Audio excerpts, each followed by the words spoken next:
আজ পবিত্র নীল ষষ্ঠী। হিন্দু সনাতন ধর্মাবলম্বিনী মানুষের কাছে আজ লোকসংস্কৃতির একটি ঐতিহ্যবাহী ধর্মীয় অনুষ্ঠান নীল ষষ্ঠী। যদিও আমরা ব্রহ্মবৈবর্ত পুরাণ, লিঙ্গ পুরাণ, বৃহধর্ম পুরাণ, সেখানে চৈত্র মাসে শিবের আরাধনায় ব্রতী হওয়ার একটি সুস্পষ্ট নির্দেশ থাকলেও সেখানে চড়ক পূজার কোনো উল্লেখ নেই। তবুও একটি কাহিনী প্রচলিত আছে। পুরাকালে এক ব্রাহ্মণ আর ব্রাহ্মণী বাস করতেন। সেই ব্রাহ্মণ এবং ব্রাহ্মণীর মধ্যে ব্রাহ্মণী ছিলেন অত্যন্ত নিষ্ঠাবান। তিনি বারব্রত করতে খুব ভালোবাসতেন এবং করতেনও। অচিরে দেখা গেল ওই দম্পতির সাত সাতটি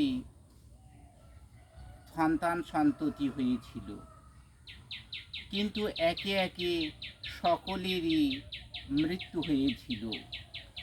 এই জন্য ব্রাহ্মণী এবং ব্রাহ্মণের মনে খুব দুঃখ হলো। ব্রাহ্মণী বললেন যে এই কলিযুগে কোনো দেবতা বলে কিছু নেই, ভগবানের দয়া বলে কিছু নেই। মনের দুঃখে তারা কাশীধামে গিয়েছিলেন।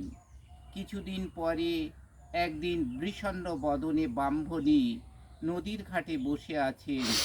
তখন ষষ্ঠী দেবী তিনি কি করলেন, ছদ্মবেশে ওই ব্রাহ্মণীর কাছে উপস্থিত হলেন এবং তার বেদনার কথা জানতে পারলেন এবং তাকে উপদেশ প্রদান করলেন যে তুমি ষষ্ঠী ব্রত সম্পর্কে জানো।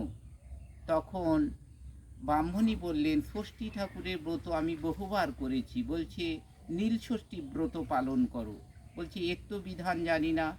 বলছে সারাদিন তুমি উপোস করে অবশেষে সন্ধ্যার সময় নীলকণ্ঠ ঠাকুরের কাছে অর্থাৎ দেবাদিদেব মহাদেবের মন্দিরে ঘিয়ের প্রদীপ অর্পণ করে স্ত্রী পুত্র পরিবার পরিজনের জন্য মঙ্গল কামনা করো।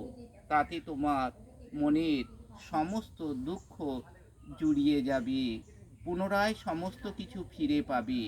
কারণ ব্রতের মাহাত্ম্য কখনো, ব্রতের বিধান কখনো বিফলে যেতে পারে না।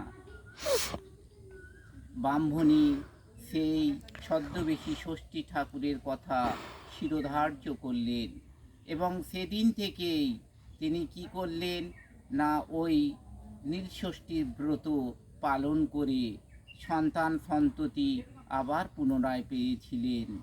এই থেকেই আমাদের নীল ষষ্ঠী অর্থাৎ চড়ক পূজার আগের দিন নীল ষষ্ঠী ব্রত উদযাপন করা হয়। জয় নিতাই।